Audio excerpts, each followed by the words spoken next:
Invierno de 2060 junto a las costas de Bretaña. Una gruesa capa de hielo hace imposible la navegación. A lo largo de toda la costa, muchos puertos permanecen cerrados esperando a que los rompehielos hagan su trabajo.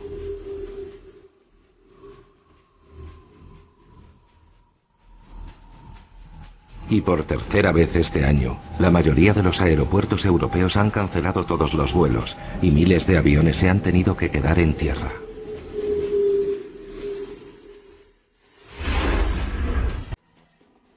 Desde Noruega hasta España, de Irlanda hasta los Urales, toda Europa está siendo sacudida por esta ola de frío sin precedentes.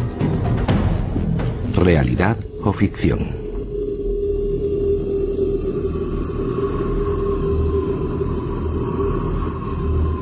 Estas alarmantes predicciones forman parte de un informe encargado recientemente por el gobierno estadounidense, en el que se contempla seriamente que las corrientes oceánicas se están debilitando y la repercusión que esto puede llegar a tener en el clima de Europa a finales del siglo XXI.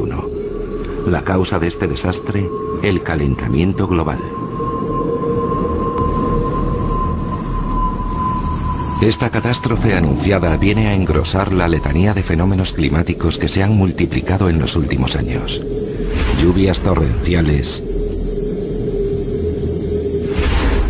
e inundaciones devastadoras.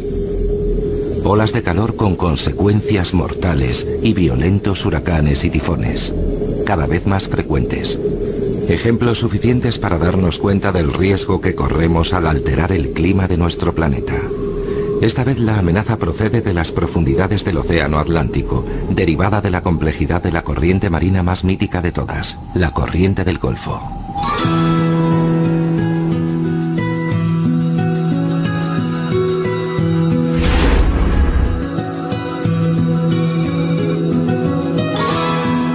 Sábado 31 de diciembre en la Costa Esmeralda.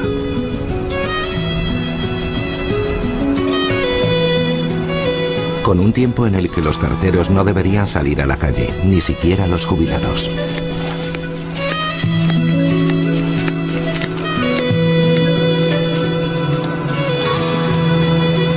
Pero Jean-François Villard, que se retiró hace apenas una semana de su trabajo en la oficina de correos, está decidido a salir y se ha puesto su uniforme favorito.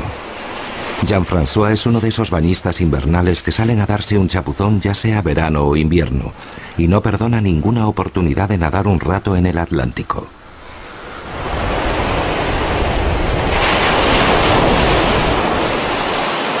Un baño de 20 minutos, pase lo que pase. Sin duda este ritual dominical sería mucho más duro si la costa de Bretaña no disfrutara de una relativa bondad del clima durante todo el año. No obstante, nuestro cartero jubilado es consciente de que hay una corriente bendecida por los dioses que le permite saltarse la misa de los domingos. En mi opinión, esto es posible gracias a la corriente del Golfo, que pasa muy cerca de Jersey, y debe calentar en cierto modo las corrientes que pasan por aquí.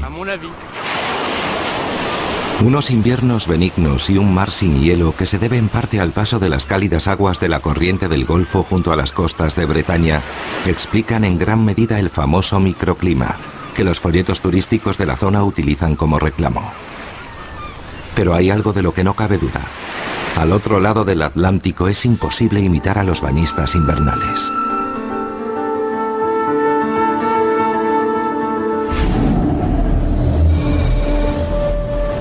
Misma época del año, misma latitud. El Golfo de San Lorenzo en la costa canadiense, el punto exacto al que se llega al cruzar el Atlántico desde la bahía de Dinard. En este momento, a principios de enero, la temperatura ha descendido hasta 40 grados bajo cero y el grosor de la capa de hielo hace que salir del puerto de Quebec sea toda una proeza. ¿Podemos probar? Capitán, por el momento debe permanecer del lado sur. El rompehielos de Grosellier lleva una hora tratando de despejar el canal y abrir una vía hacia el mar. Durante los próximos meses, todas las embarcaciones que se dirijan a San Lorenzo deberán tener en cuenta esta gruesa capa de hielo. Y aunque la ausencia de la corriente del Golfo puede no ser la única explicación de estos rigurosos inviernos, sus cálidas aguas habrían marcado sin duda alguna diferencia. En cualquier caso, esas aguas han dejado de lado las costas canadienses en su viaje transatlántico.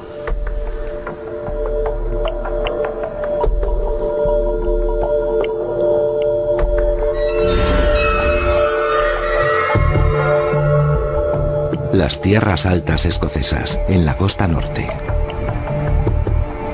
A 57,8 grados de latitud norte, la misma que la de la bahía de Hudson, el reino de los osos polares canadienses. Es a este territorio yermo y desolado, el rincón menos acogedor de todas las islas británicas, al que la corriente del Golfo ha hecho su obsequio más valioso y delicado. Este es un arbusto, un árbol pequeño, una euforbia melífera. Se encuentra en Madeira u otros sitios similares. Tiene un olor embriagador y penetrante. Huele a miel. Esto es un Eucalyptus coxífera. Casi te imaginas que estás en Australia. También tenemos las watsonias, que proceden de Sudáfrica. Es asombroso pensar que podemos cultivar watsonia aquí. Maravillosa. Kevin Ball es un auténtico apasionado de la horticultura.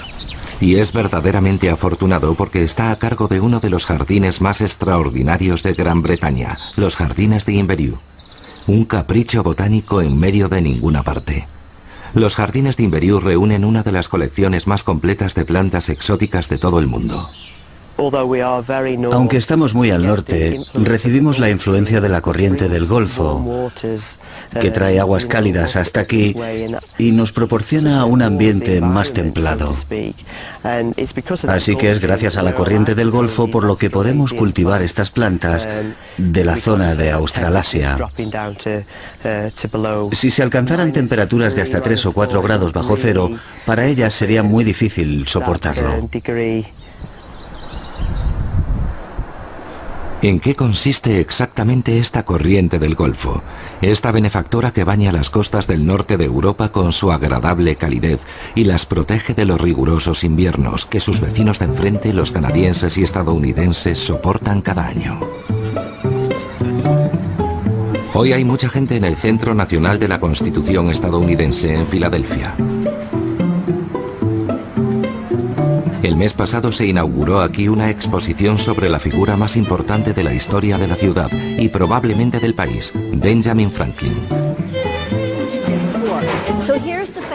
Esta es su familia, John Frankie, que murió a los 4 años de edad, y William a su lado.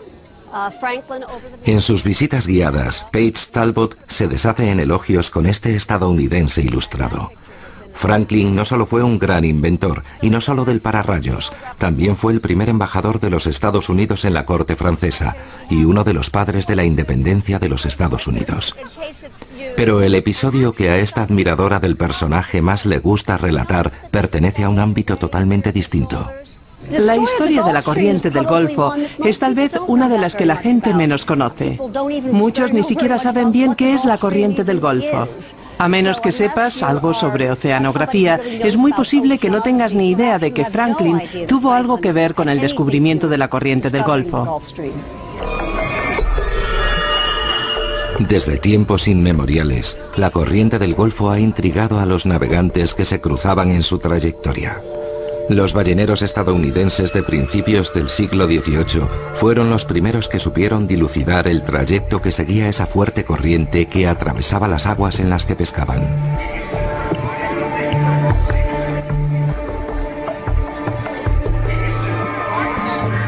En 1769, Ben Franklin era subdirector del servicio postal para las colonias americanas, y las autoridades británicas le encargaron que investigara a qué se debía que los barcos ingleses que viajaban entre Europa y América sufrieran retrasos de varias semanas en sus trayectos. Franklin le consultó a un primo suyo, ballenero de profesión, en Nantucket. Revisó los registros de los barcos y realizó experimentos en el mar. y gracias a ello descubrió la existencia de una poderosa corriente en medio del Atlántico. Franklin se dio cuenta de que dependiendo de la ruta que tomara el capitán, algunas veces el barco podía tardar mucho más tiempo que otras en cruzar el océano Atlántico. Y cuando estuvo trabajando con su primo, Timothy Folder, determinó que había un rápido movimiento de agua, es decir, una corriente a la que denominó la corriente del Golfo. Era esa corriente de agua la que, si conseguías entrar en su trayecto, te propulsaba a través del océano.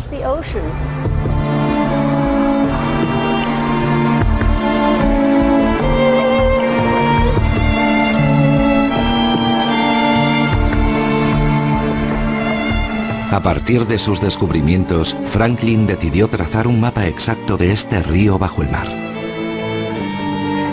Y fue en París en 1785 donde se publicó esta primera representación de la corriente del Golfo. En el Departamento de Cartografía de la Biblioteca Nacional de Francia, en París, se conserva un valioso duplicado. La conservadora del departamento, Helen Richard, no deja de maravillarse ante la precisión del dibujo de Franklin. Una de las razones por las que este mapa es tan famoso es que no ha sido refutado en términos científicos. Se le han hecho adiciones y pequeñas modificaciones, pero su veracidad, su realidad, nunca se ha rebatido. A eso se debe su prestigio. Según Franklin, la corriente del Golfo se interrumpía en algún punto en medio del Atlántico. 2 siglos después, sin embargo, los avances en el campo de la oceanografía permitieron a los científicos representar de forma completa y precisa la superficie de la corriente oceánica. Lo que conocemos como corriente del Golfo es una poderosa corriente superficial que tiene una fuerza 150 veces superior a la de todos los ríos de la Tierra juntos. Empujada por los vientos alisios, se origina en el Golfo de México, del que toma su nombre. Arrastra las aguas tropicales del estrecho de Florida hasta los grandes bancos del Nuevo Mundo. A continuación se dirige al este, donde se divide en varias ramificaciones. Una de ellas lleva las aguas tropicales del estrecho de Florida hasta los límites del Atlántico Norte. Es esta corriente del Atlántico Norte la que comúnmente asociamos con la corriente del Golfo y a la que se debe en gran parte la suavidad de los inviernos europeos. Pero el viaje de la corriente del Golfo no ha hecho más que empezar. Cuando las aguas tropicales llegan al océano Ártico, se enfrían súbitamente y descienden hacia la zona abisal, donde describen una curva que se conoce como circulación termohalina. A continuación, como si fuera una cinta transportadora enorme que se ralentiza en la profundidad del océano, vuelve a encaminarse hacia el sur para volver a unirse con el inicio de la corriente del Golfo en las costas americanas. Sin esta asombrosa mecánica, los jardines de Inveroux serían un páramo yermo azotado por los vientos y los bañistas invernales de Bretaña tendrían que romper el hielo del mar para darse un chapuzón.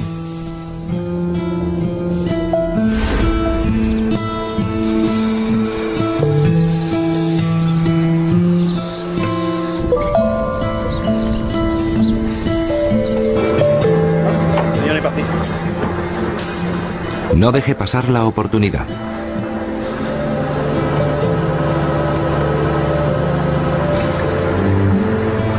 Estarán ahí tan solo unas horas, aprovechando la máxima pleamar para tratar de salir del océano y llegar al río. Es el preciso momento en el que los pescadores de Gironda salen en busca de las angulas.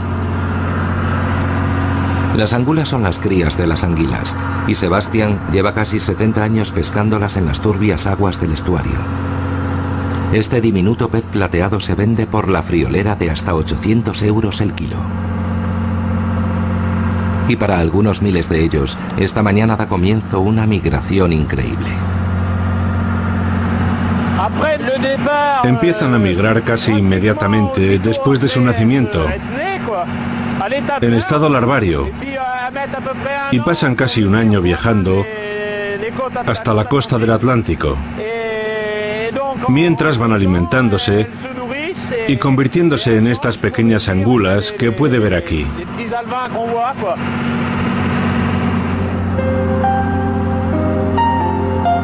En efecto, su aventura comienza al otro lado del mundo, junto a las costas de Florida, en el remoto mar de los Sargazos. Estas larvas de anguila, de solo unos pocos milímetros de longitud, responden espontáneamente a la misteriosa llamada de la naturaleza, que les llega desde las costas europeas. Poco después de nacer, se embarcan en una travesía transatlántica de más de 6.000 kilómetros, a pesar del hecho de que casi no pueden moverse y mucho menos nadar.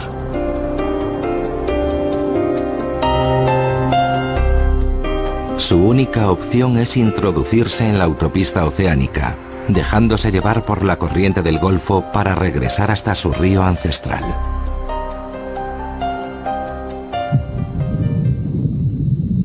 Y estos polizones no son los únicos que se benefician de la poderosa corriente de origen tropical.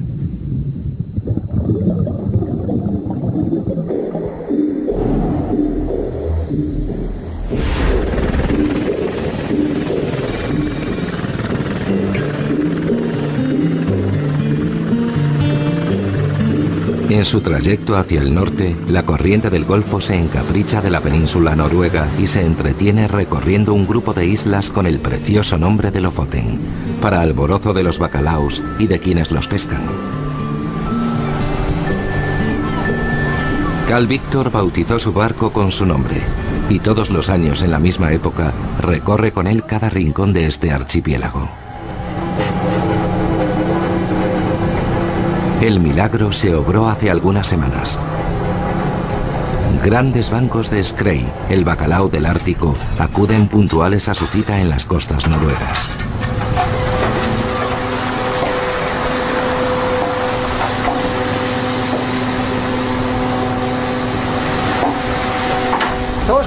El bacalao migra a las Lofoten, porque aquí encuentra unas condiciones muy favorables para la reproducción. Gracias a la corriente del Golfo, la temperatura del agua es ideal. Y a los bacalaos les gustan los lechos marinos que hay cerca de nuestras costas. Las primeras capturas del barco pesquero son bastante prometedoras. Y pronto podemos comprobar que el bacalao noruego es mucho más grande que sus primos canadienses del otro lado del Atlántico, los que viven en las frías aguas de Labrador. La pesca de bacalao en las Lofoten tiene más de 1000 años de antigüedad y sigue siendo el principal medio de vida de las islas. A Carl Víctor nunca se le olvida agradecérselo a esta corriente, sin la que la presencia humana en este archipiélago del extremo más septentrional del círculo polar ártico habría sido imposible. Aquí todos sabemos que se lo debemos a la corriente del Golfo. Lo aprendimos en la escuela. Todos nosotros sabemos que la corriente del Golfo es esencial en nuestras vidas. Es un proceso eterno sin el que aquí no podría vivir nadie. Pero este proceso eterno podría interrumpirse algún día.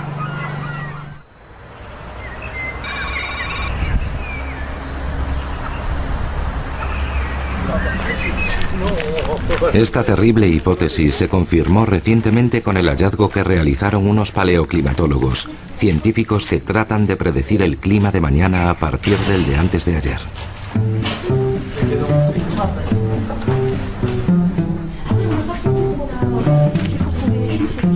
El sótano del castillo de Gif-sur-Yvette alberga el Laboratorio de Ciencias Climáticas y Medioambientales. Aunque realmente parece una bodega, aquí es donde los paleoclimatólogos guardan sus tesoros de valor incalculable.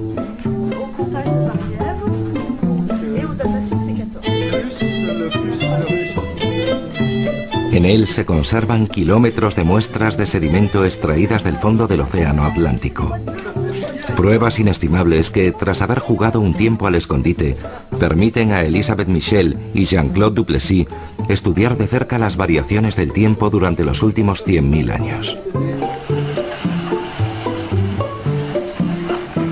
A primera vista, el clima de la Tierra en el pasado parece haber seguido un patrón regular de ciclos de calentamiento y enfriamiento que se sucedían, y son perfectamente visibles en las capas de sedimento.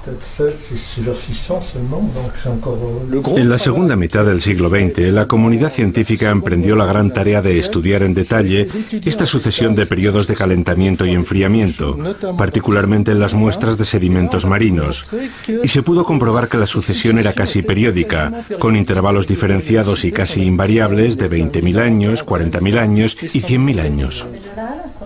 No obstante, a principios de la década de los 90, el hallazgo de una extraña piedra negra incrustada en una muestra de sedimento obtenida junto a la costa francesa desmontó esta bonita teoría. Es una piedra demasiado pesada para que la pudieran haber transportado el aire o las corrientes, de modo que debieron hacerlo los icebergs. Así que tenemos que imaginar que en el Atlántico Norte, en aquel periodo, habría un gran baile de icebergs. Esta historia se desarrolló hace unos 20.000 años, durante uno de los grandes periodos glaciares. Los rápidos y violentos incrementos de temperatura hicieron que la inmensa capa de nieve que cubría Norteamérica se derritiera en poco tiempo. Esa fue la causa de que miles de icebergs surcaran el océano Atlántico.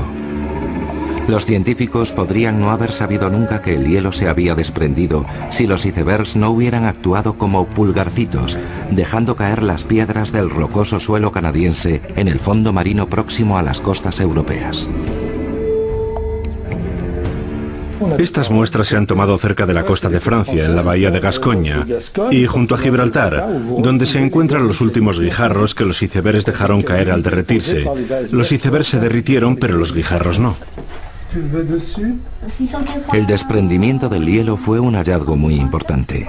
Demuestra que a lo largo de la sucesión de periodos de calentamiento y glaciación que han caracterizado el clima terrestre durante millones de años, se han producido súbitas olas de calor. Tuvo que tratarse de un cambio muy repentino. Por ejemplo, hemos descubierto que una de esas olas de calor se produjo en un periodo de 70 años. Eso significa que algunos cromañones empezaron a vivir soportando los rigores de un clima frío y acabaron disfrutando del agradable clima de Niza.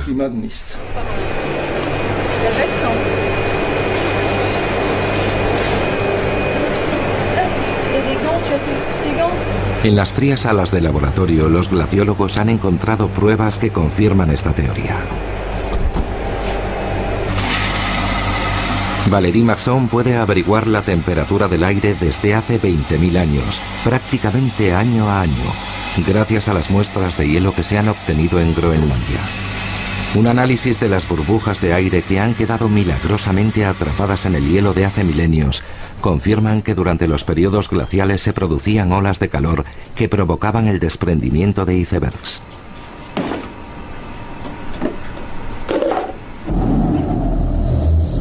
Pero lo más sorprendente es que a estos aumentos repentinos de la temperatura le sucedían sistemáticamente rápidos y violentos episodios de enfriamiento en el norte de Europa.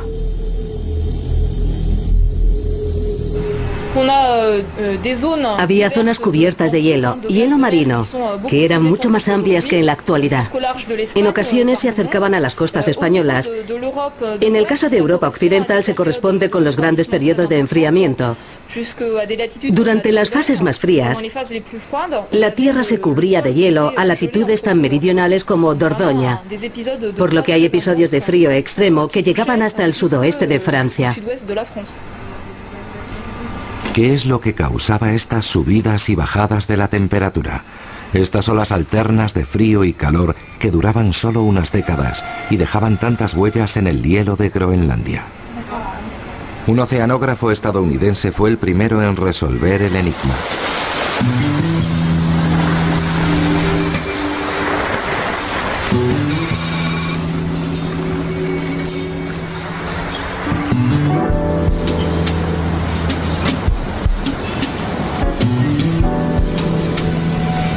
Pese a que la corriente del Golfo haya desdeñado las costas estadounidenses, Wallace Brooker ha dedicado 50 años a estudiarla.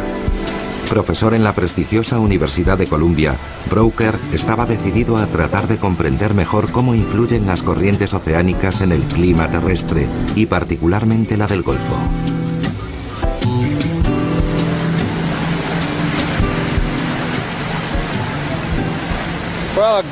La corriente del Golfo es una gran caldera que lleva el calor tropical hasta las regiones más frías del planeta. De no ser por la corriente del Golfo, en Gran Bretaña, Francia o Escandinavia, haría mucho más frío. Right now we have a temperature of 42 degrees in both Newark and Central Park. Should be a nice day today. Sunny, high around 65 degrees.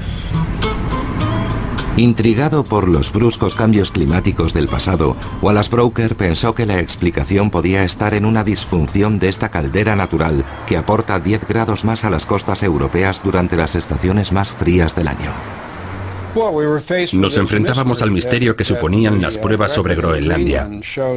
Estas oscilaciones entre un frío extremo y un frío más moderado duraban varios cientos de años y volvían a cambiar, y nadie sabía por qué. Yo pensé que en el periodo glacial tenía que estar pasando algo que estuviera interrumpiendo esta corriente, y cuando se detenía, dejaba de llevar calor al Atlántico Norte y provocaba un gran enfriamiento en Europa. Este venerable profesor trató entonces de descubrir el origen de las ramificaciones repentinas de la corriente del Golfo. La respuesta reside en el punto en el que la corriente tropical se sumerge hasta las profundidades del océano. Cuando estas aguas cálidas y saladas llegan al océano Ártico, pierden parte de su calor al entrar en contacto con el ambiente y las frías aguas que se encuentran.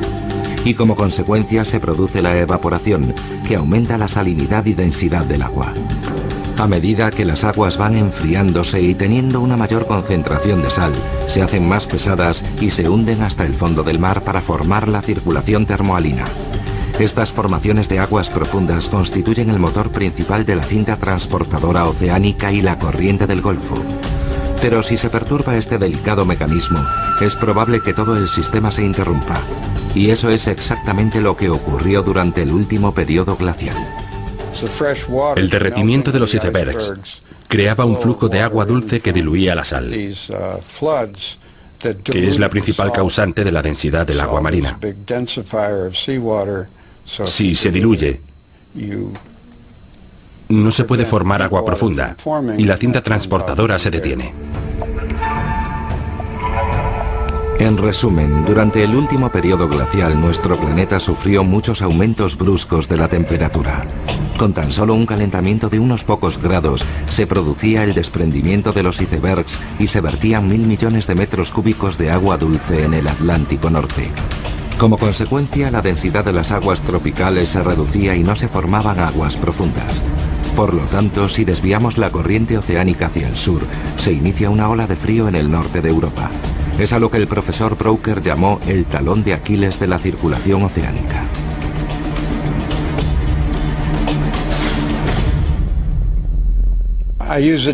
Hablé del talón de Aquiles de la circulación oceánica porque si se perturba el proceso de formación de aguas profundas en el Atlántico Norte, todo se ve afectado. Y si uno de los ventiladores se detiene, ocurrirá lo mismo en otro lugar, y la distribución del calor por el planeta se reorganizará por completo. Hace medio siglo, Wallace Brooker les presentó a sus alumnos de la Universidad de Columbia una hipótesis que a la comunidad científica le pareció pájaro de mal agüero durante mucho tiempo. Una obsesión tachada de locura durante años. Nuestro calentamiento global actual podría ser fácilmente una reposición de la película catastrófica del pasado.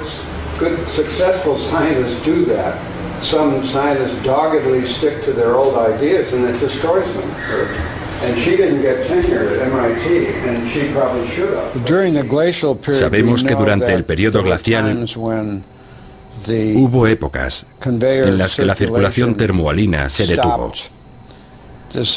Y eso hizo que al norte de Gran Bretaña se formase hielo y que el norte de Europa pareciera Siberia. Hubo inviernos extraordinariamente fríos, mucho más fríos que en la actualidad. Así que la teoría es que al calentar el planeta podemos provocar que la circulación se detenga de nuevo y se vuelva a producir una glaciación.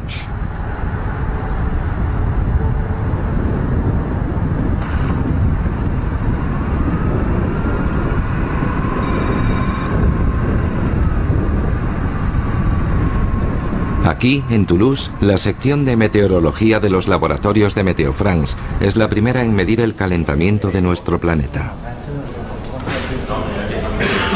Durante el día, las potentes calculadoras se encargan de predecir el tiempo que hará en los días siguientes, y por la noche simulan el clima de los siglos venideros.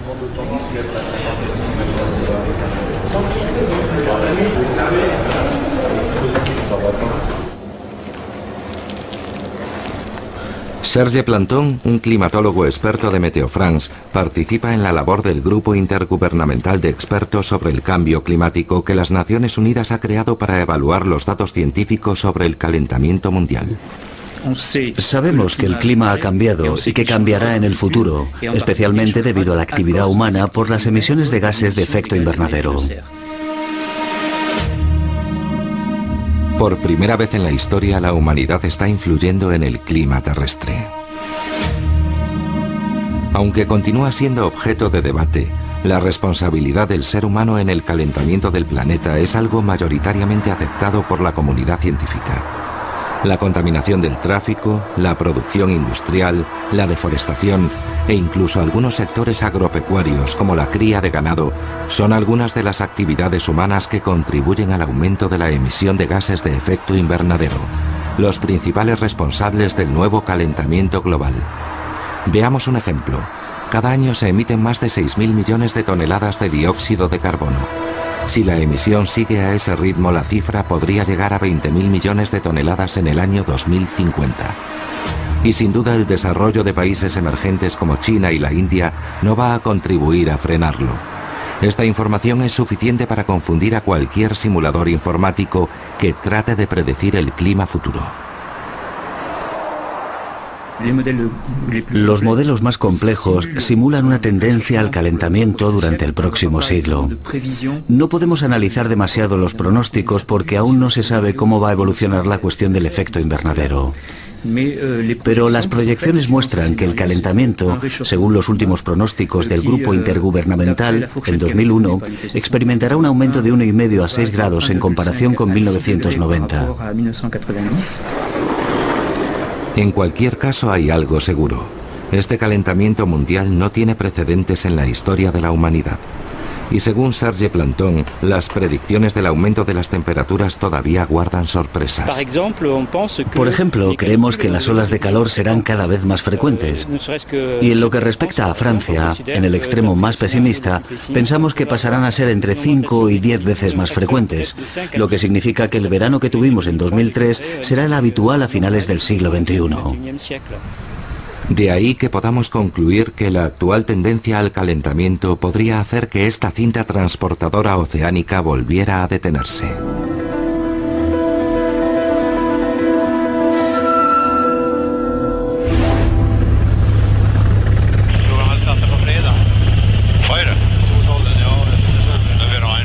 Lars Erik Eriksson hace vuelos de reconocimiento sobre el extremo meridional de Groenlandia 2 veces a la semana, patrullando sobre la capa de hielo de Narsarsuaq.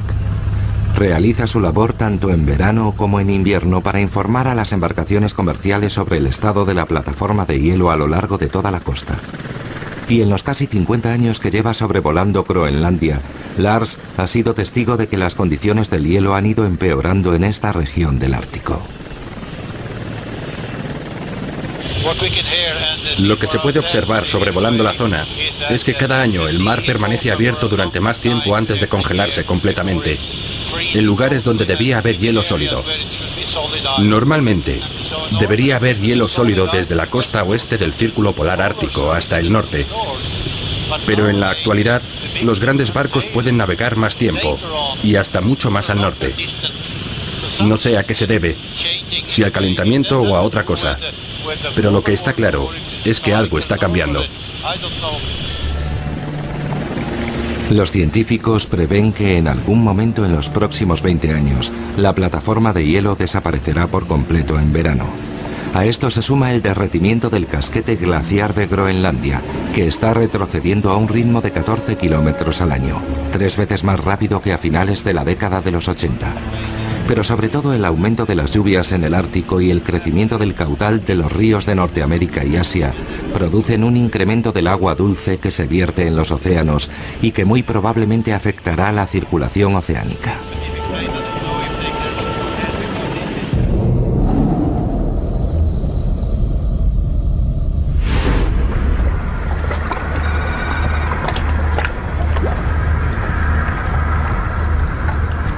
Ante la magnitud de la amenaza, los oceanógrafos se van turnando para vigilar la corriente del Golfo. El Oceania ha pasado el último mes navegando a lo largo y ancho del mar de Groenlandia. A bordo del barco, un equipo de oceanógrafos polacos, Jan Pieczura y su equipo, están decididos a examinar exhaustivamente estas aguas, porque es justo aquí, más allá del círculo polar ártico, donde la corriente se hunde súbitamente hasta el fondo del océano. El Oceania está en su octava ronda. En estos viajes de ida y vuelta, la tripulación analiza meticulosamente la salinidad, las corrientes y las temperaturas de la superficie y la profundidad del mar.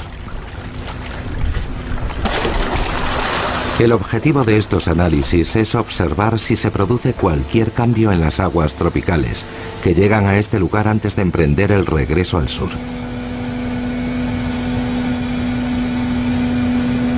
Hace poco, un equipo noruego detectó un descenso en la salinidad de las aguas profundas de regreso de la corriente del Golfo, pero los ordenadores del Oceania revelan otra sorpresa más.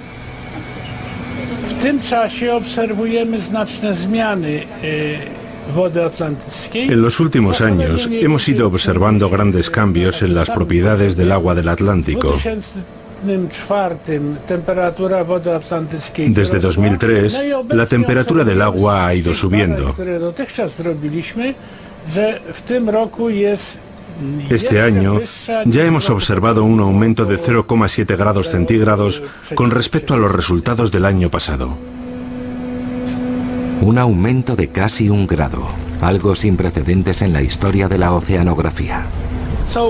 Este aumento de la temperatura del agua hará que la capa de hielo y la plataforma de Groenlandia se derritan más deprisa,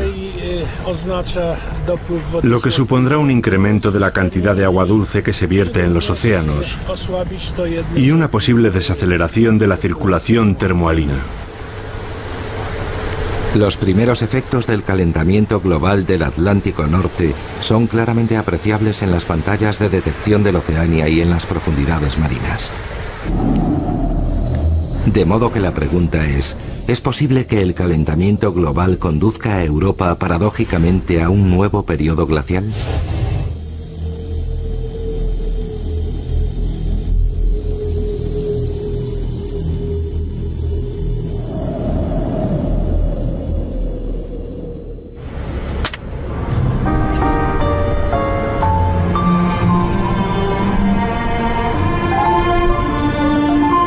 Esta imagen catastrófica se pronosticó aquí, en Woods Hole, Massachusetts, en la costa este de los Estados Unidos. La corriente del Golfo es algo maravilloso.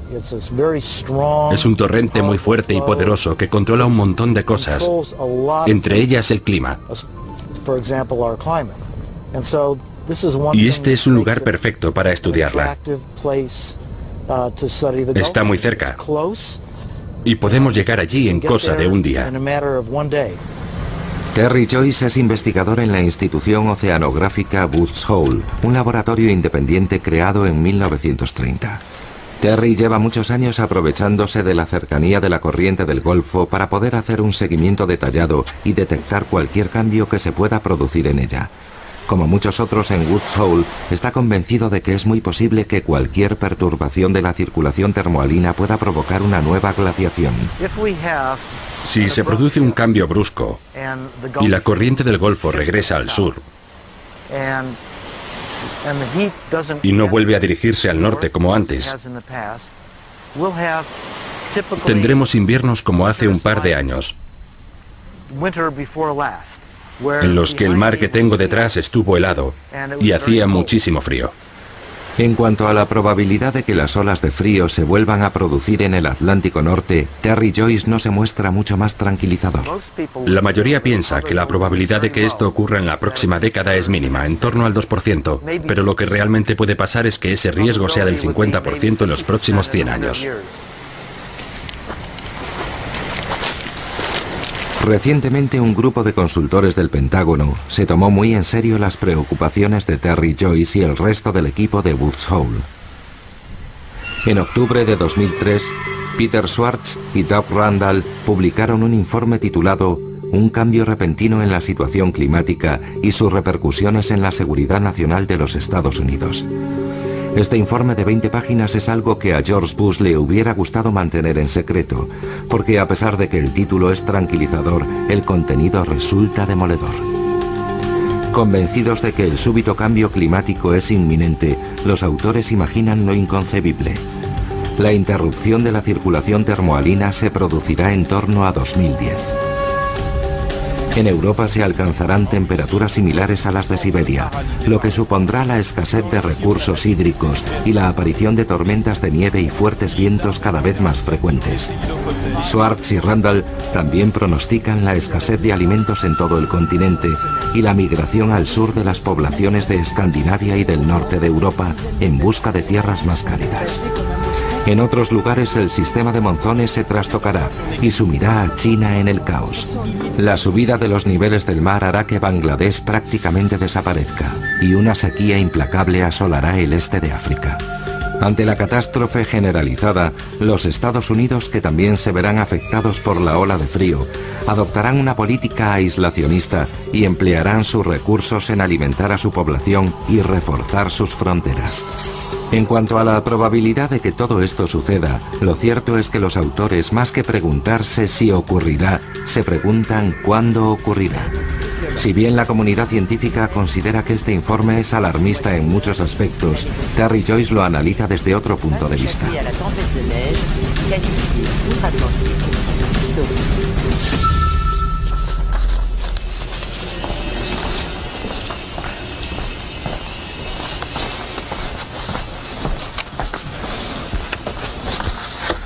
Ese ejercicio no era una predicción, sino más bien la descripción de lo peor que podía ocurrir. Ponerse en el peor de los casos, tomando las peores cifras y aplicándolas para ver cómo podría afectar eso al mundo.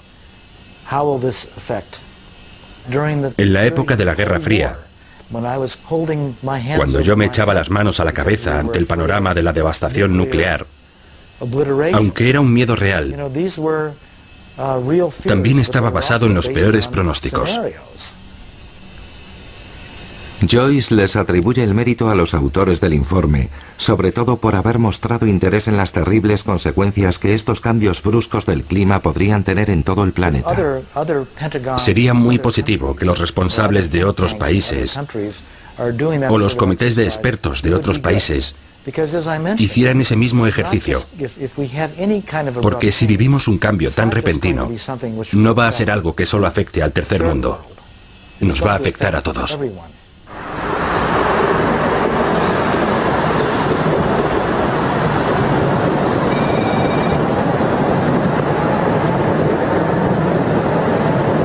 Potsdam, justo a las afueras de Berlín, es donde vive uno de los mayores especialistas del mundo en predecir las condiciones climáticas del futuro. Un joven climatólogo que trabaja en el Instituto Albert Einstein, el edificio donde en su momento trabajó el descubridor de la relatividad. Allí es donde Stefan Rahmstorff estudia minuciosamente las fluctuaciones climáticas del futuro.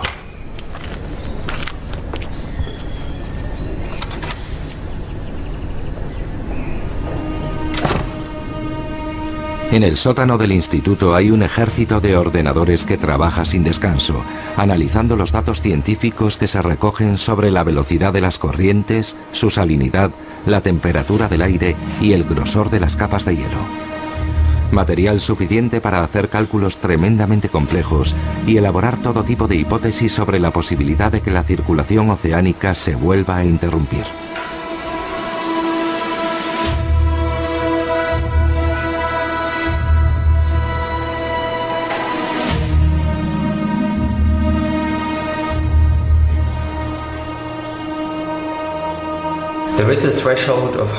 La cantidad de agua dulce que se puede verter al Atlántico Norte tiene un límite, y si se excede, la circulación oceánica se interrumpirá.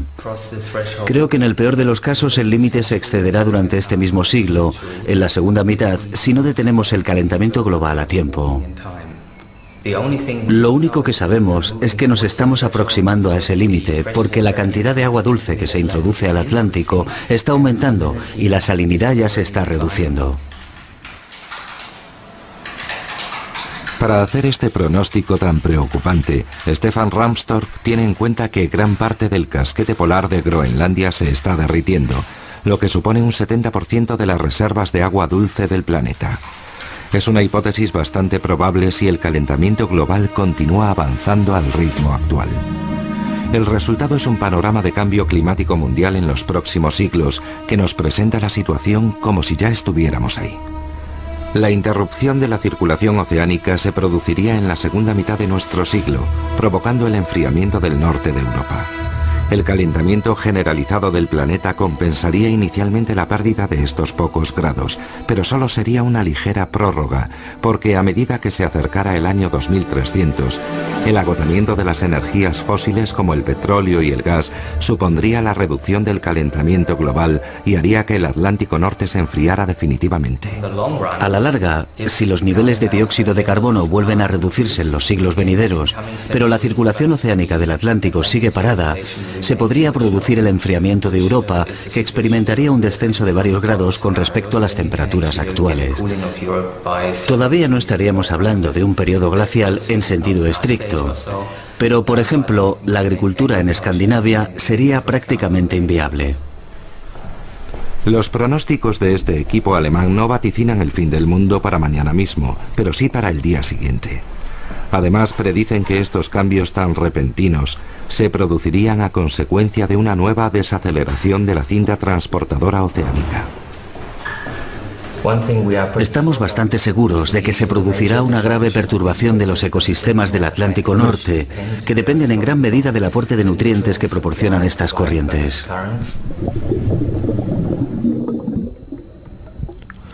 Como consecuencia, se agravará la crisis del sector pesquero en toda Europa y cambiarán las zonas de cría de los peces, como las del bacalao del Ártico, que abandonará definitivamente las costas noruegas. Sabemos que en las costas del Atlántico Norte, el aumento del nivel del mar superará en 1 metro la media mundial. Sencillamente debido a que cuando la corriente cambie, la superficie de los océanos terrestres se reorganizará, lo que en este caso significa que el nivel del mar aumentará en el Atlántico Norte y disminuirá en el Atlántico Sur. Solo 1 metro más. Lo suficiente para que las pobladas costas de los Países Bajos, el Reino Unido e incluso Francia se vean amenazadas. En Potsdam, a unos 500 kilómetros del mar, la población parece haberse dado cuenta del riesgo que implica el cambio climático. Hay multitud de bicicletas y tranvías que lo atestiguan. Pero no es suficiente para tranquilizar a Stefan Rahmstorf, a quien lo que más le preocupa es lo despacio que avanzan las decisiones políticas, en concreto las que han determinado que Europa reduzca las emisiones de gases de efecto invernadero en un 75% para 2050. Creo que los políticos todavía no son conscientes de la urgencia del problema. Las palabras son una cosa, pero las medidas demuestran que no están poniendo demasiado de su parte. El tiempo se acaba y tal vez solo tengamos 10 años más para invertir la tendencia y comenzar esta transición fundamental en el sistema energético y avanzar hacia una mayor eficiencia en el uso de las energías renovables. Pero si perdemos otros 10 años y no hacemos nada, el futuro me preocupa realmente. 10 años para cambiar la situación. 10 años para combatir el cambio climático del planeta, algo que representa tantas amenazas para las nuevas generaciones. Estadísticamente, mi hija va a vivir hasta el año 2100 y como ella, todos los niños nacidos en los últimos años. Y a mí me preocupa mucho el mundo en el que van a vivir. Y si no abordamos estos problemas en los próximos 10 años aproximadamente, y no nos lo tomamos realmente en serio, creo que a finales de este siglo el planeta va a estar irreconocible. Va a ser un sitio completamente distinto y no creo que vaya a ser un buen hogar para ellos. La producción industrial solo representa un cuarto de las emisiones responsables del calentamiento del planeta. La vivienda, el transporte y las actividades cotidianas del ser humano contribuyen al resto.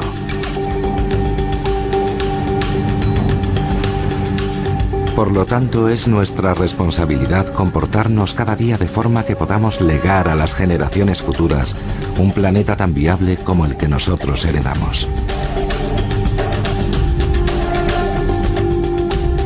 Como en todas partes del mundo, la cuenta atrás ha comenzado en las costas de Europa.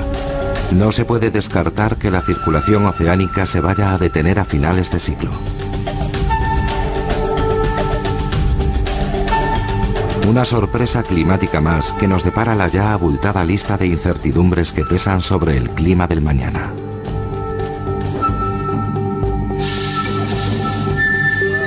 En cualquier caso, hay algo de lo que no cabe duda alguna. Hay una bomba de relojería activada en las profundidades del Océano Atlántico, y es crucial que la desactivemos ya.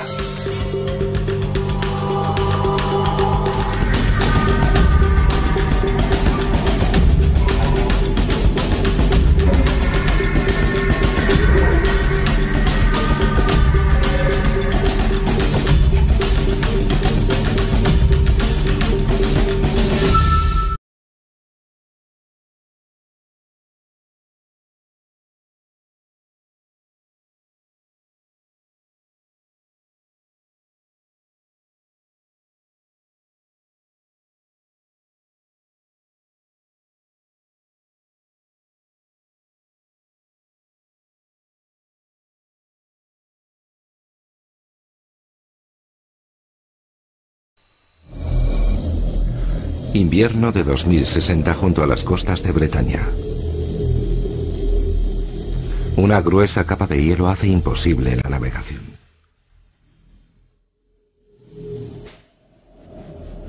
A lo largo de toda la costa, muchos puertos permanecen cerrados esperando a que los rompehielos hagan su trabajo.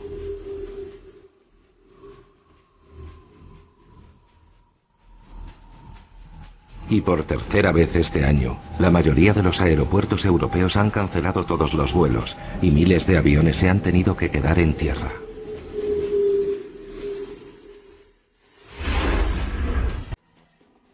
Desde Noruega hasta España, de Irlanda hasta los Urales, toda Europa está siendo sacudida por esta ola de frío sin precedentes.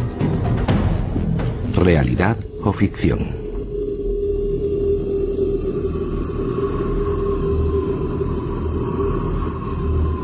Estas alarmantes predicciones forman parte de un informe encargado recientemente por el gobierno estadounidense, en el que se contempla seriamente que las corrientes oceánicas se están debilitando y la repercusión que esto puede llegar a tener en el clima de Europa a finales del siglo XXI. La causa de este desastre, el calentamiento global. Esta catástrofe anunciada viene a engrosar la letanía de fenómenos climáticos que se han multiplicado en los últimos años. Lluvias torrenciales e inundaciones devastadoras. Olas de calor con consecuencias mortales y violentos huracanes y tifones, cada vez más frecuentes. Ejemplos suficientes para darnos cuenta del riesgo que corremos al alterar el clima de nuestro planeta. Esta vez la amenaza procede de las profundidades del Océano Atlántico, derivada de la complejidad de la corriente marina más mítica de todas, la corriente del Golfo.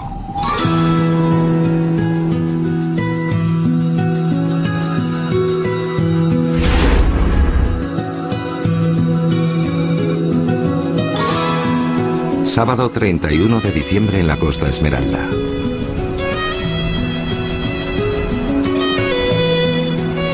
Con un tiempo en el que los carteros no deberían salir a la calle, ni siquiera los jubilados.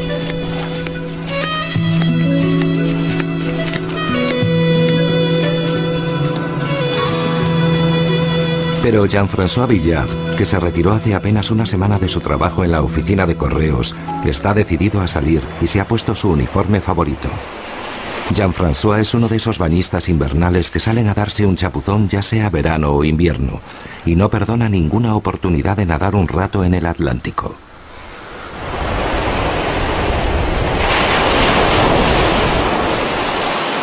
Un baño de 20 minutos, pase lo que pase.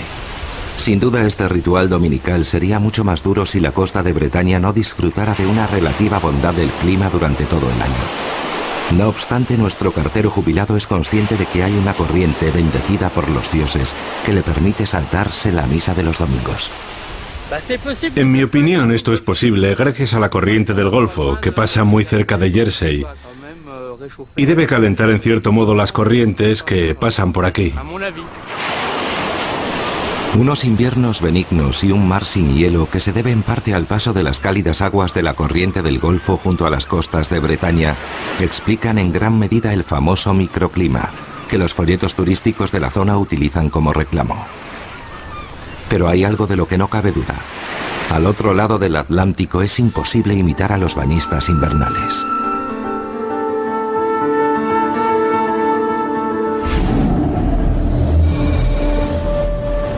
Misma época del año, misma latitud. El Golfo de San Lorenzo en la costa canadiense, el punto exacto al que se llega al cruzar el Atlántico desde la bahía de Dinard. En este momento, a principios de enero, la temperatura ha descendido hasta 40 grados bajo cero y el grosor de la capa de hielo hace que salir del puerto de Quebec sea toda una proeza. ¿Podemos probar? Capitán, por el momento debe permanecer del lado sur.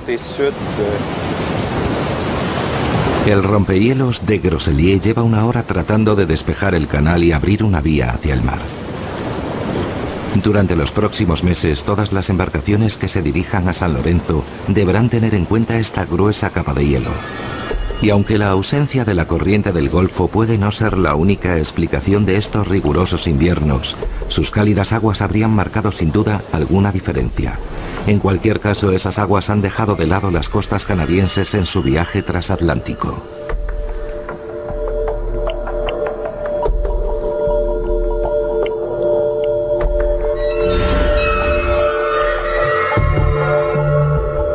Las tierras altas escocesas, en la costa norte. A 57,8 grados de latitud norte, la misma que la de la bahía de Hudson, el reino de los osos polares canadienses. Es a este territorio yermo y desolado, el rincón menos acogedor de todas las islas británicas, al que la corriente del Golfo ha hecho su obsequio más valioso y delicado. Este es un arbusto, un árbol pequeño, una euforbia melífera. Se encuentra en Madeira u otros sitios similares. Tiene un olor embriagador y penetrante. Huele a miel. Esto es un Eucalyptus coxífera. Casi te imaginas que estás en Australia. También tenemos las watsonias, que proceden de Sudáfrica. Es asombroso pensar que podemos cultivar watsonia aquí. Maravillosa. Kevin Ball es un auténtico apasionado de la horticultura. Y es verdaderamente afortunado porque está a cargo de uno de los jardines más extraordinarios de Gran Bretaña, los jardines de Inverewe. Un capricho botánico en medio de ninguna parte. Los jardines de Inverewe reúnen una de las colecciones más completas de plantas exóticas de todo el mundo. Aunque estamos muy al norte, recibimos la influencia de la corriente del Golfo, que trae aguas cálidas hasta aquí y nos proporciona un ambiente más templado. Así que es gracias a la corriente del Golfo por lo que podemos cultivar estas plantas de la zona de Australasia. Si se alcanzaran temperaturas de hasta 3 o 4 grados bajo cero, para ellas sería muy difícil soportarlo. ¿En qué consiste exactamente esta corriente del Golfo? Esta benefactora que baña las costas del norte de Europa con su agradable calidez y las protege de los rigurosos inviernos que sus vecinos de enfrente, los canadienses y estadounidenses, soportan cada año. Hoy hay mucha gente en el Centro Nacional de la Constitución estadounidense en Filadelfia. El mes pasado se inauguró aquí una exposición sobre la figura más importante de la historia de la ciudad y probablemente del país, Benjamin Franklin. Esta es su familia, John Frankie, que murió a los 4 años de edad, y William a su lado. En sus visitas guiadas, Paige Talbot se deshace en elogios con este estadounidense ilustrado.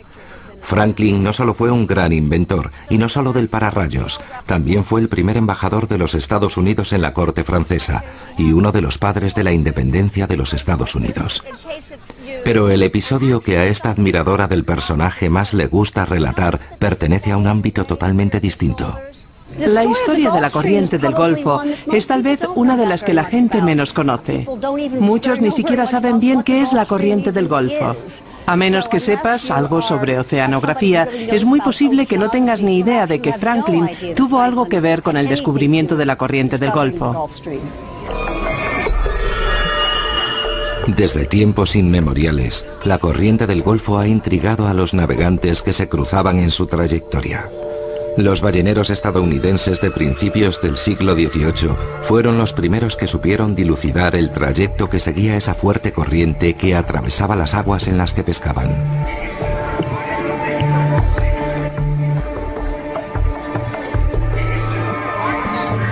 En 1769, Ben Franklin era subdirector del servicio postal para las colonias americanas, y las autoridades británicas le encargaron que investigara a qué se debía que los barcos ingleses que viajaban entre Europa y América sufrieran retrasos de varias semanas en sus trayectos. Franklin le consultó a un primo suyo, ballenero de profesión, en Nantucket. Revisó los registros de los barcos y realizó experimentos en el mar. Y gracias a ello descubrió la existencia de una poderosa corriente en medio del Atlántico. Franklin se dio cuenta de que dependiendo de la ruta que tomara el capitán, algunas veces el barco podía tardar mucho más tiempo que otras en cruzar el océano Atlántico. Y cuando estuvo trabajando con su primo, Timothy Folder, determinó que había un rápido movimiento de agua, es decir, una corriente a la que denominó la corriente del Golfo. Era esa corriente de agua la que, si conseguías entrar en su trayecto, te propulsaba a través del océano.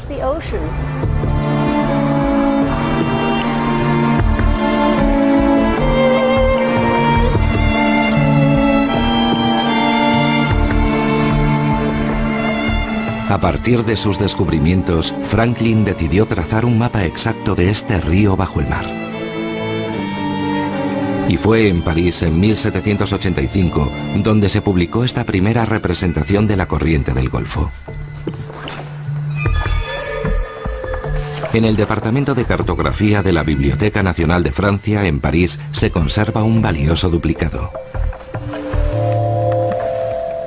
La conservadora del departamento, Helen Richard, no deja de maravillarse ante la precisión del dibujo de Franklin.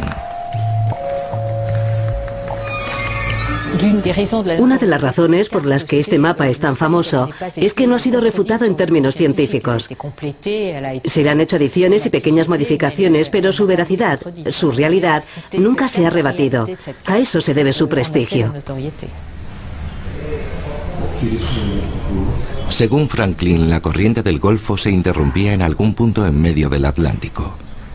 2 siglos después, sin embargo, los avances en el campo de la oceanografía permitieron a los científicos representar de forma completa y precisa la superficie de la corriente oceánica. Lo que conocemos como corriente del Golfo es una poderosa corriente superficial que tiene una fuerza 150 veces superior a la de todos los ríos de la Tierra juntos. Empujada por los vientos alisios, se origina en el Golfo de México, del que toma su nombre. Arrastra las aguas tropicales del estrecho de Florida hasta los grandes bancos del Nuevo Mundo. A continuación se dirige al este, donde se divide en varias ramificaciones. Una de ellas lleva las aguas tropicales del estrecho de Florida hasta los límites del Atlántico Norte. Es esta corriente del Atlántico Norte la que comúnmente asociamos con la corriente del Golfo y a la que se debe en gran parte la suavidad de los inviernos europeos. Pero el viaje de la corriente del Golfo no ha hecho más que empezar. Cuando las aguas tropicales llegan al océano Ártico se enfrían súbitamente y descienden hacia la zona abisal, donde describen una curva que se conoce como circulación termohalina. A continuación, como si fuera una cinta transportadora enorme que se ralentiza en la profundidad del océano, vuelve a encaminarse hacia el sur para volver a unirse con el inicio de la corriente del Golfo en las costas americanas. Sin esta asombrosa mecánica, los jardines de Inverurie serían un páramo yermo azotado por los vientos y los bañistas invernales de Bretaña tendrían que romper el hielo del mar para darse un chapuzón.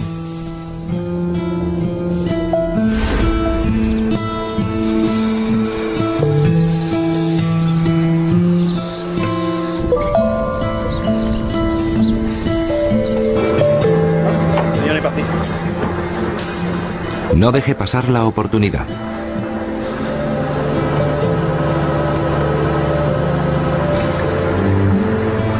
Estarán ahí tan solo unas horas, aprovechando la máxima pleamar para tratar de salir del océano y llegar al río. Es el preciso momento en el que los pescadores de Gironda salen en busca de las angulas.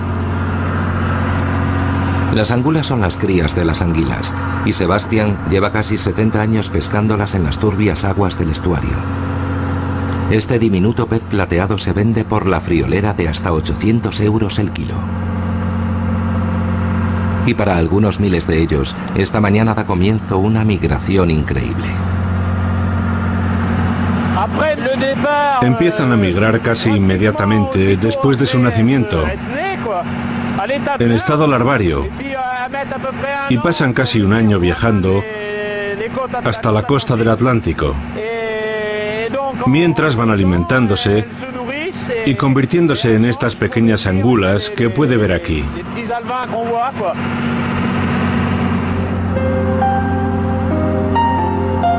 En efecto, su aventura comienza al otro lado del mundo, junto a las costas de Florida, en el remoto mar de los Sargazos. Estas larvas de anguila, de solo unos pocos milímetros de longitud, responden espontáneamente a la misteriosa llamada de la naturaleza, que les llega desde las costas europeas. Poco después de nacer, se embarcan en una travesía transatlántica de más de 6.000 kilómetros, a pesar del hecho de que casi no pueden moverse, y mucho menos nadar.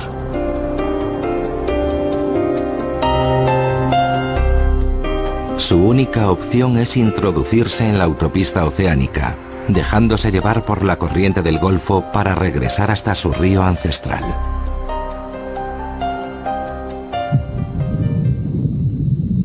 Y estos polizones no son los únicos que se benefician de la poderosa corriente de origen tropical.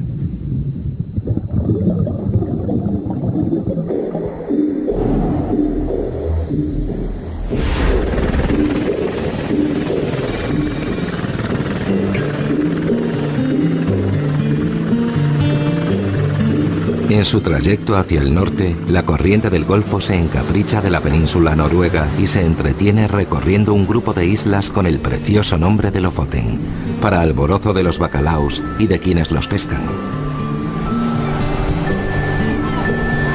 Carl Víctor bautizó su barco con su nombre, y todos los años en la misma época recorre con él cada rincón de este archipiélago. El milagro se obró hace algunas semanas. Grandes bancos de Skrei, el bacalao del Ártico, acuden puntuales a su cita en las costas noruegas.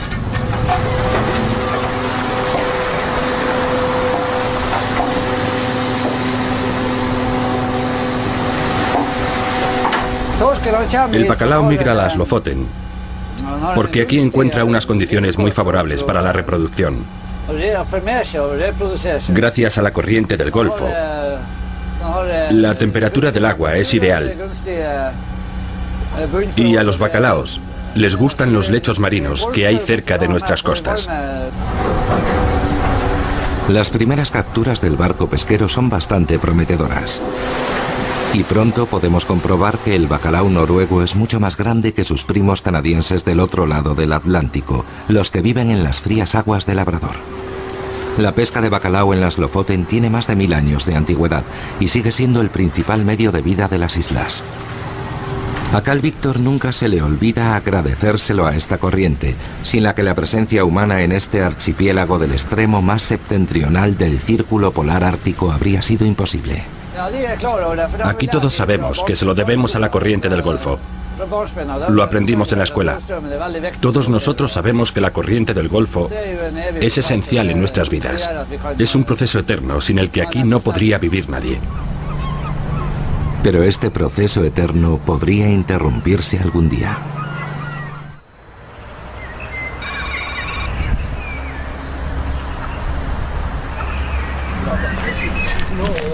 Esta terrible hipótesis se confirmó recientemente con el hallazgo que realizaron unos paleoclimatólogos, científicos que tratan de predecir el clima de mañana a partir del de antes de ayer.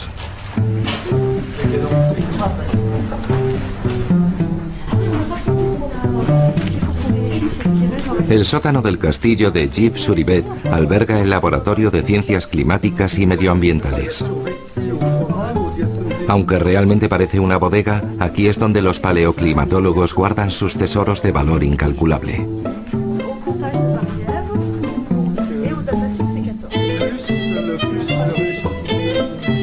En él se conservan kilómetros de muestras de sedimento extraídas del fondo del Océano Atlántico. Pruebas inestimables que, tras haber jugado un tiempo al escondite, permiten a Elisabeth Michel y Jean-Claude Duplessis estudiar de cerca las variaciones del tiempo durante los últimos 100.000 años.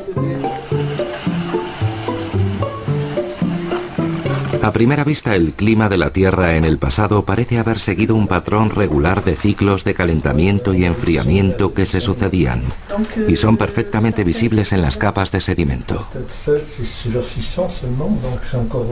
En la segunda mitad del siglo XX, la comunidad científica emprendió la gran tarea de estudiar en detalle esta sucesión de periodos de calentamiento y enfriamiento, particularmente en las muestras de sedimentos marinos, y se pudo comprobar que la sucesión era casi periódica, con intervalos diferenciados y casi invariables de 20.000 años, 40.000 años y 100.000 años. No obstante, a principios de la década de los 90, el hallazgo de una extraña piedra negra incrustada en una muestra de sedimento obtenida junto a la costa francesa desmontó esta bonita teoría. Es una piedra demasiado pesada para que la pudieran haber transportado el aire o las corrientes, de modo que debieron hacerlo los icebergs. Así que tenemos que imaginar que en el Atlántico Norte, en aquel periodo, habría un gran baile de icebergs. Esta historia se desarrolló hace unos 20.000 años, durante uno de los grandes periodos glaciares. Los rápidos y violentos incrementos de temperatura hicieron que la inmensa capa de nieve que cubría Norteamérica se derritiera en poco tiempo. Esa fue la causa de que miles de icebergs surcaran el océano Atlántico. Los científicos podrían no haber sabido nunca que el hielo se había desprendido si los icebergs no hubieran actuado como pulgarcitos, dejando caer las piedras del rocoso suelo canadiense en el fondo marino próximo a las costas europeas. Estas muestras se han tomado cerca de la costa de Francia, en la bahía de Gascoña, y junto a Gibraltar, donde se encuentran los últimos guijarros que los icebergs dejaron caer al derretirse. Los icebergs se derritieron, pero los guijarros no. El desprendimiento del hielo fue un hallazgo muy importante. Demuestra que a lo largo de la sucesión de periodos de calentamiento y glaciación que han caracterizado el clima terrestre durante millones de años, se han producido súbitas olas de calor. Tuvo que tratarse de un cambio muy repentino. Por ejemplo, hemos descubierto que una de esas olas de calor se produjo en un periodo de 70 años. Eso significa que algunos cromañones empezaron a vivir soportando los rigores de un clima frío y acabaron disfrutando del agradable clima de Niza.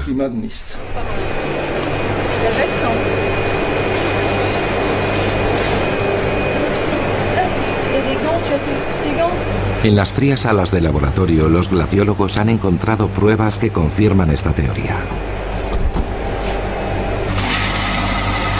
Valérie Masson puede averiguar la temperatura del aire desde hace 20.000 años, prácticamente año a año, gracias a las muestras de hielo que se han obtenido en Groenlandia. Un análisis de las burbujas de aire que han quedado milagrosamente atrapadas en el hielo de hace milenios confirman que durante los periodos glaciales se producían olas de calor que provocaban el desprendimiento de icebergs.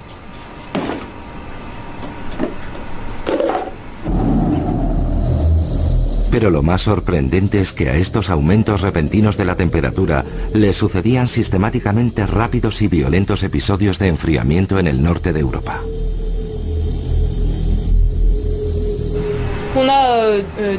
Había zonas cubiertas de hielo marino, que eran mucho más amplias que en la actualidad. En ocasiones se acercaban a las costas españolas. En el caso de Europa Occidental se corresponde con los grandes periodos de enfriamiento.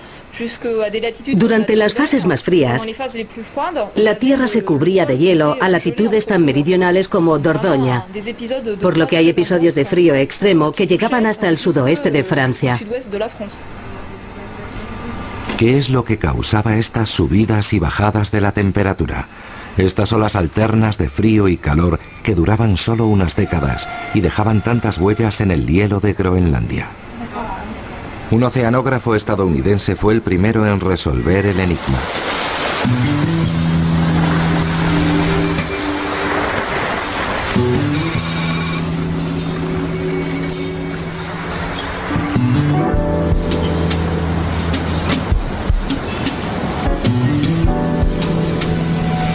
Pese a que la corriente del Golfo haya desdeñado las costas estadounidenses, Wallace Brooker ha dedicado 50 años a estudiarla. Profesor en la prestigiosa Universidad de Columbia, Brooker estaba decidido a tratar de comprender mejor cómo influyen las corrientes oceánicas en el clima terrestre, y particularmente la del Golfo.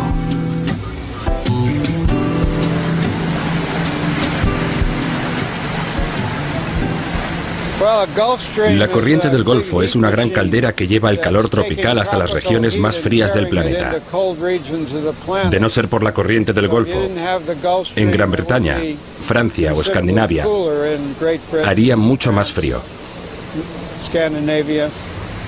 Right now we have a temperature of 42 degrees in both Newark and Central Park. Should be a nice day today. Sunny, high around 65 degrees.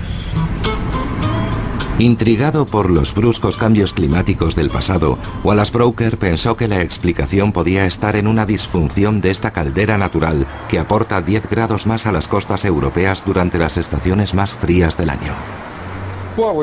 Nos enfrentábamos al misterio que suponían las pruebas sobre Groenlandia. Estas oscilaciones entre un frío extremo y un frío más moderado duraban varios cientos de años y volvían a cambiar, y nadie sabía por qué. Yo pensé que en el periodo glacial tenía que estar pasando algo que estuviera interrumpiendo esta corriente, y cuando se detenía, dejaba de llevar calor al Atlántico Norte y provocaba un gran enfriamiento en Europa. Este venerable profesor trató entonces de descubrir el origen de las ramificaciones repentinas de la corriente del Golfo.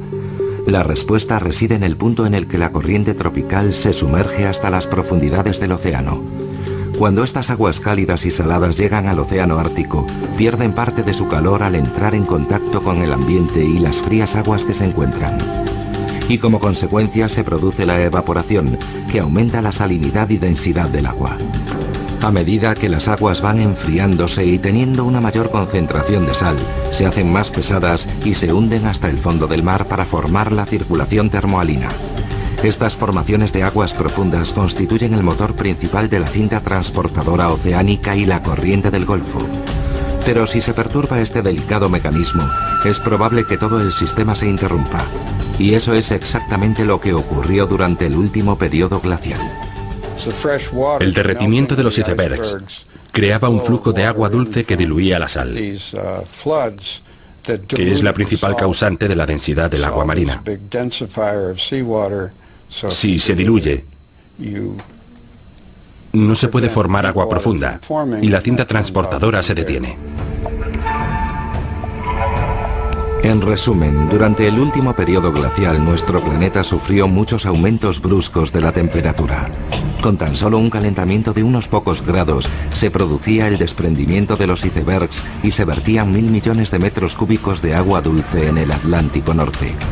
Como consecuencia, la densidad de las aguas tropicales se reducía y no se formaban aguas profundas.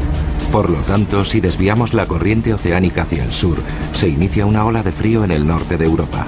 Es a lo que el profesor Broecker llamó el talón de Aquiles de la circulación oceánica.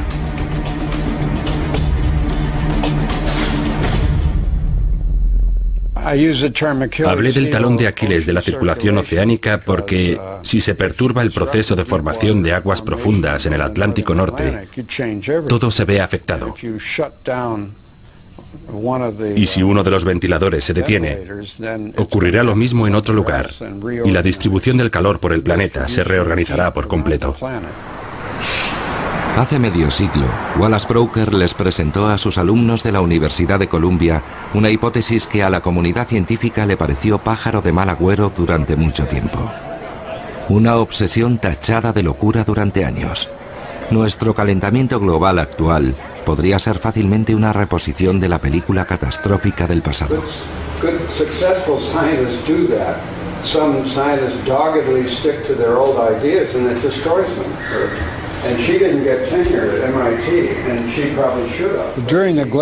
Sabemos que durante el periodo glacial hubo épocas en las que la circulación termohalina se detuvo.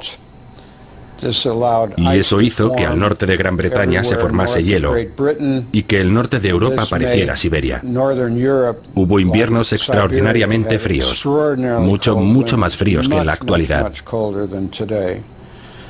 Así que la teoría es que al calentar el planeta podemos provocar que la circulación se detenga de nuevo y se vuelva a producir una glaciación.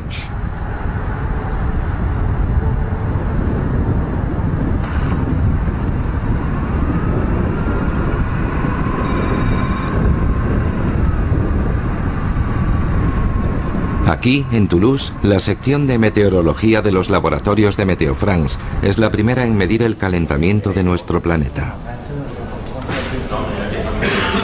Durante el día, las potentes calculadoras se encargan de predecir el tiempo que hará en los días siguientes y por la noche simulan el clima de los siglos venideros.